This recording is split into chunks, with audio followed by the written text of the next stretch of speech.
All right, welcome to Distance Learning with Common Sense. My name is Barbara Huth. I'm the Regional Education Program Manager for the DC metro area. And I'm joined today by Laurie Guyon and Allison Renda. And we're gonna be talking about low and no tech resources for all learners today. And just so everyone knows, this conversation is going to be posted later on our Common Sense Ed YouTube channel, along with all the links that we're sharing and the resources that we discussed today. But we do have a chat moderator, Vicki, who will be sharing some of the resources as well. So to get us started, Laurie, can you tell us a little more about yourself and the schools that you represent? Sure. I was having so much fun reading all the comments in the chat. I'm Laurie Guyon. I am the assistant coordinator for model schools at Washington, Saratoga, Warren, Hamilton, and Essex BOCES. That is located in upstate New York, just outside of Saratoga. We service 5 counties, about 31 area school districts, about 40,000 students. My job is completely just professional learning. So I get to help teachers with anything to do with technology. Awesome, thank you. Thank you so much for being here today. And Allison, will you tell us a little more about yourself and the schools you represent? Yes, my name is Allison Renda. I'm a computer teacher for grades 3 through 5 and the district technology coach for Broadalbin-Perth Central School District.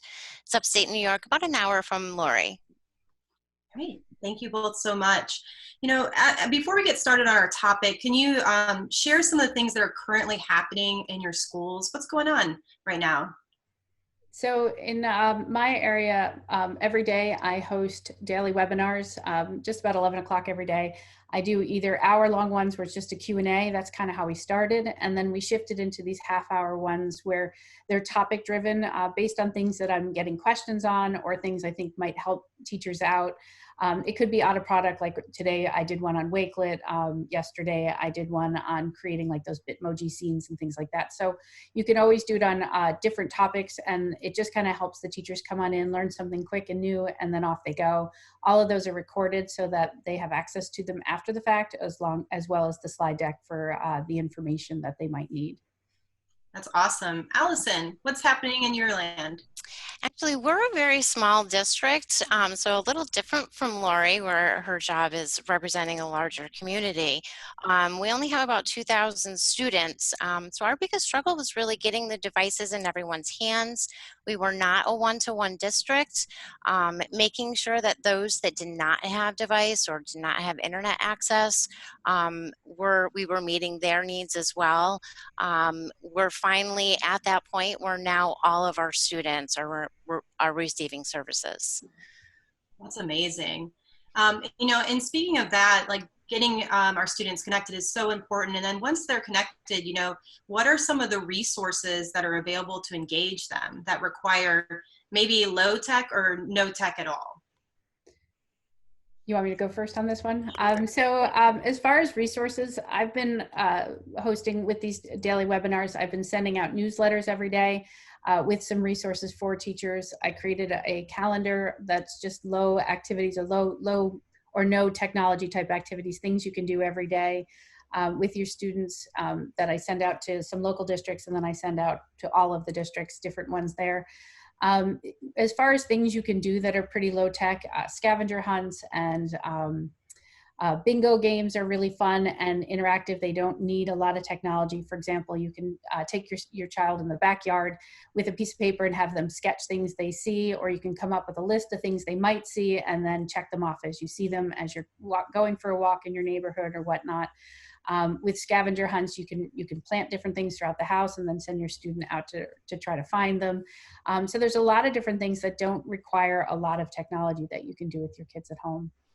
Yeah, can you share, you were sharing with me a little bit earlier, this emoji scavenger hunt. Can you share a little bit about that? Yeah, so Google has a whole artificial intelligence website of these experiments that people can create, and Google kind of helps you along with. And one of the ones that they just put out recently is an emoji scavenger hunt. And what your child would do is they can use their phone or they can use their Chromebook, anything that has a camera on it. And what the emoji game will do is it'll show an emoji. So it might show an emoji of a coffee mug, and your student has to run around the house and try to find a coffee mug and hold it up to the camera. And it takes a snapshot of you and the object, and then it gives you the next one. The faster you find it, the more points you get, and you can kind of keep going until you run out of time. So it's a really fun and simple way to engage with technology. Very cool. Allison, what are some ideas, you know, and resources available to engage students at your school? I'd like to piggyback off from a little bit of what Laurie said with the scavenger hunts. I like to introduce a lot of seasonal activities right now. There's a lot of great things happening with the springtime. So taking those scavenger hunts, a lot of our art teachers are sending them on scavenger hunts to find different materials to then build using those materials. So finding sticks to build a horse, for example. So you can take those scavenger hunts and then turn them into a whole new project at the same time. And I love the webcams. Let's take advantage of the spring season. With certain webcam views, you can get live animals, live nature. So I like to take advantage of those types. So you just click a button and watch the website. Great. And, you know, speaking of like the bingo activities and scavenger hunts, if you have older students, so I taught high school students, a lot of times they would be like, Miss H, you want to do a scavenger hunt? So how do you get older students involved in these kind of activities as well? There's a lot of great, I know a lot of people hear scavenger hunts and they think first grade, second grade, elementary level, but now scavenger hunts are going above and beyond. You can do scavenger hunts with selfie images even with the students, or take them around because they're able to drive. You could even send them around the community to even take some of their pictures for their scavenger hunts. Yeah, and a little bit more low tech than no tech. You can use a website called what is it called? It just went out of my head. You can use, what's it called? The Goose Chase. Oh my gosh, it was gone for a second. Goose Chase. And you can use Goose Chase to create your own scavenger hunts, and you can make them as intense as you want, or as difficult depending on the age of your students, or you can keep them pretty simple. So it could be, you know, finding things in nature. Again, it could be seasonal. So you could have done something around Easter time with different eggs or something along those lines. But you create the challenges, and then the students take the photos of the items as they go through, and then on your dashboard, you can see that they've accomplished those different challenges. You can also do scavenger hunts with different emotions too, because we know we need to focus a little bit more on social emotional learning with everything that is going on right now. So you could have where the students would identify situations that might make them stressed or situations that might make them happy, and you can create scavenger hunts for finding those different emotions as well. I love that. That's so cool. And can either of you give an example of just how to play bingo virtually with your students, and then it's a learning activity at the same time? Yeah, bingo is something you can certainly print and do. My kids still like to play bingo. I have teenagers at home. But there is a website called Bingo Baker. It's not totally free, but you can create virtual ones for free. If you want to print them out, there is a charge. And there's some other features, like if you want to save them. I think it's like $15 for a lifetime membership, so it's not terribly expensive. But Bingo Baker allows you to create cards with whatever you want. So if you, and there's a ton out there that are already made. So if you put in like coronavirus, there's a ton of bingo boards that have already been made on that topic. And then you just send the link to your students and they can click on it, it generates their own board and they can play. So you can do this with sight words, you can do it with colors, you can do it with words.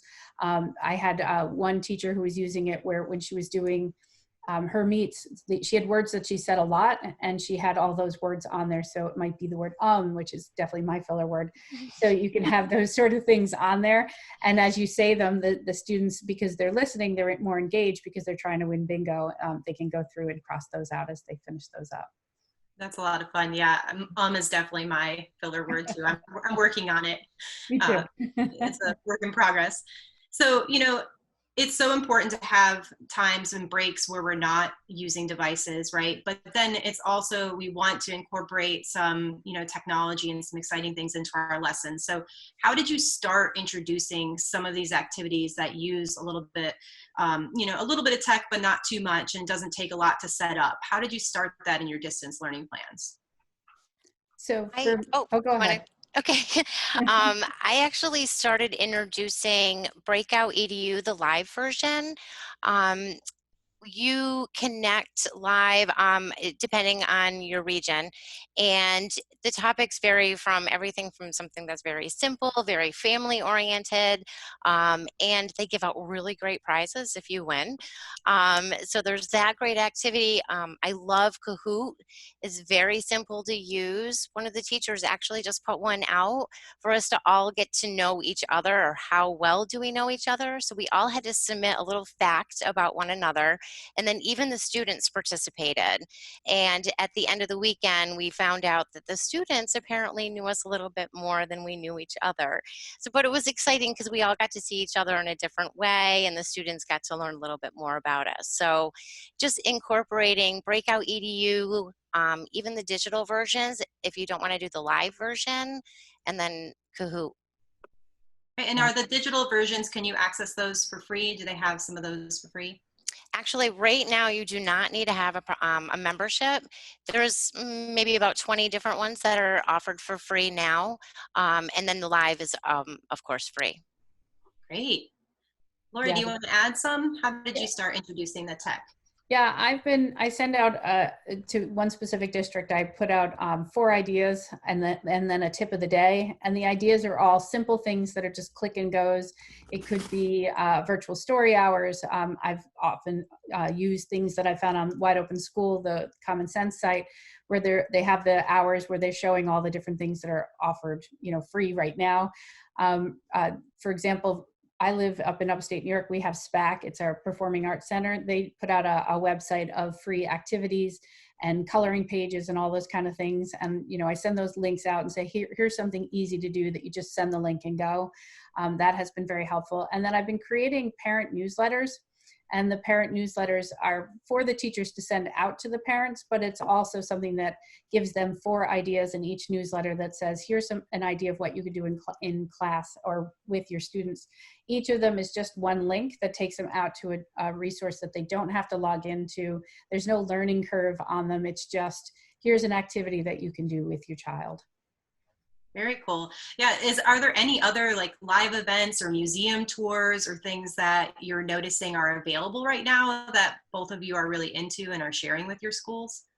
Yeah, the virtual tours, like Allison mentioned, are great. There's the video cams that are available for free out there. And then, like I said, I go to Wide Open School a lot because it has that calendar for you with all the live events. We did, when Mo Willems was doing those live ones every day where you were learning to draw, we did those.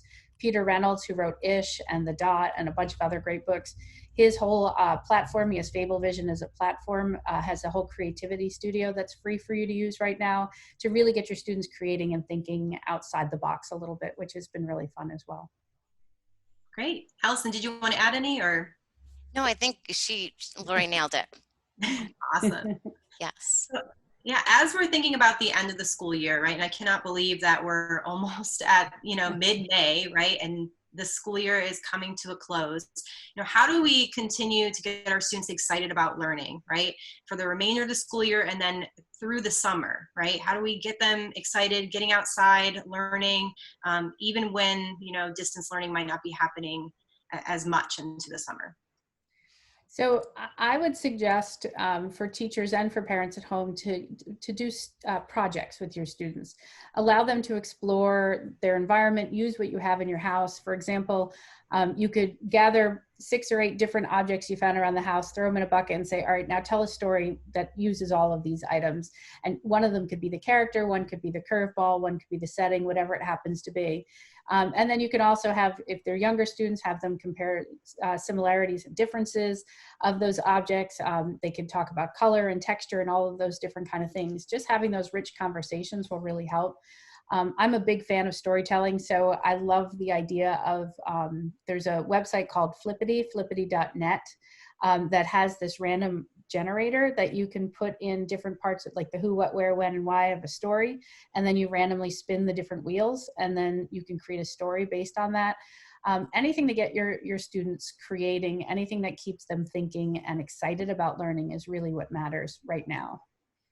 Very cool. Allison, some ideas? Yes, I'm going to be putting out a lot for rainy day and nice day activities. Pretty much sticking to that scavenger hunt, the same ideas that Lori was giving for the summery days or sunny days. But for the rainy days, I'm trying to put together a whole list of ideas for them, such as Prodigy, just low-tech math app that they could use. Even going into Kahoot and where they can make their own Kahoots. Um, going into just Google drawing and being creative there. I think we always struggle with those rainy day activities. It's easy when it's nice outside to find ways to get outside and do things, but finding those rainy day activities that are worth it. Great. Yeah, very good ideas. And just to bring up something, we've been introducing a lot of tools. And Laura, I know we talked a little bit about just like how do you prepare, your schools in terms of like thinking about the privacy behind these tools and when it's appropriate to use a tool. Can you share a little bit about that? Yeah, privacy is something that's super important. I'm in New York State, and I know there's other states that have more strict guidelines as far as student privacy goes. But New York State, we have a law called Ed Law 2D. And what that requires is that anything that collects personal identifiable information about a child, so anything more than their first name, adds different levels of PII, as they call it. And so what we're required within each school district is to have a contract with every vendor, every ed tech company we use. If it collects any student data, we have to have a contract that says how they're going to use the data, what the data is going to be used for, how it's secured, everything along those lines, which really does allow us to think about what's the right ed tech tool to use and not just to use anything that's out there, because we want to protect our students. So when I talk about low and no tech, usually it's things you don't have to sign in and things that don't collect student data, because those are the easiest ones for us to just grab and go. Okay, great. Thank you so much for sharing that. And we're actually almost at the end of our time. So before we start taking some questions from the audience, what are the top takeaways you want to share with everyone that joined us today? So for me, I would say keep it simple. Stick to what your students are comfortable with. I know we didn't mention it at all, but YouTube is where students' comfort zone is, and there's a lot of rich content right on there. If that's enough, then stick to that, where you're showing OK Go videos, or you're watching videos on how to play guitar, or whatever it happens to be. But be open to try new things. Click the button, see what happens. You're not going to break anything. So keep it simple, but be open to try new things. Definitely be flexible on what your students are handing in, because they should be using what's available to them in their environment now. So you're not going to get 50 or 60 of the same product handed in, but you might have 50 or 60 students showcasing their learning, and that's really what matters right now. So allow them to use what's available. Give them more choice in how they respond, so that they can produce something that really fits with what they're capable of right now. And my biggest takeaway is to celebrate everything. Celebrate every accomplishment. I'm one that cheers my failures too. I have that fail forward attitude, that if something doesn't work out, oh well, it didn't work. This piece of technology failed on us. Oh well, we learn from it. How do we move on? We move on and go, yay, we did it, and now we do something else. Yes, celebrations are so needed right now. We need to find, the celebration in everything that we're doing. So, Allison, what's your top takeaways? Think outside of the box, get creative. This is not normal time, so it's okay to stray away from the normal and take those chances. Like Laurie said, push the button, see what happens, and take advantage of what's around us. Take advantage of the season and what's happening outside, and incorporate that into your lessons. All right. Thank you both so much for sharing your expertise today. Do you mind answering a couple questions from the audience? Sure. Okay. Hi. This is Jennifer. I just wanted to share a couple of questions here. So one is, I'll give you two, and then I don't know who can answer it best. So the first one is, do you know of any good resources for elementary, middle, and high school physical education for students at home? That's one I can give you a minute to think about. And then, although there's been lots of discussion around these, low-tech activities, but how are you addressing those who have no device or no internet? That's a good question. So I'll take the first part with the physical education, which I think Allison kind of focused in on too with the scavenger hunts. But if you, and I saw somebody put in the chat, Go Noodle, that's a great one. For your littles on YouTube, Cosmic Yoga is so fun. There's also a lot of dancers that are putting some things on that are learn to dance or come and play or exercise classes. I know in one of the resources that we're sharing with you today, I have some links to those resources on YouTube to really get your students moving and doing some different activities. Then there's also great websites as far as like backyard engineering that you may not think of as physical fitness, but they could create their own obstacle course and then and take a video of themselves running through it or something like that. That way you're tying in that math and that physics and that science with that physical fitness. Just anything to keep your students moving is definitely going to help.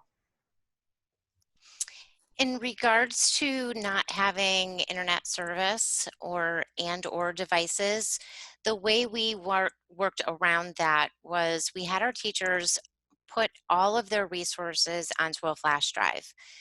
Then we provided the student with a device, even though that they weren't able to connect to the internet, all the resources that were on the flash drive were accessible through the computer.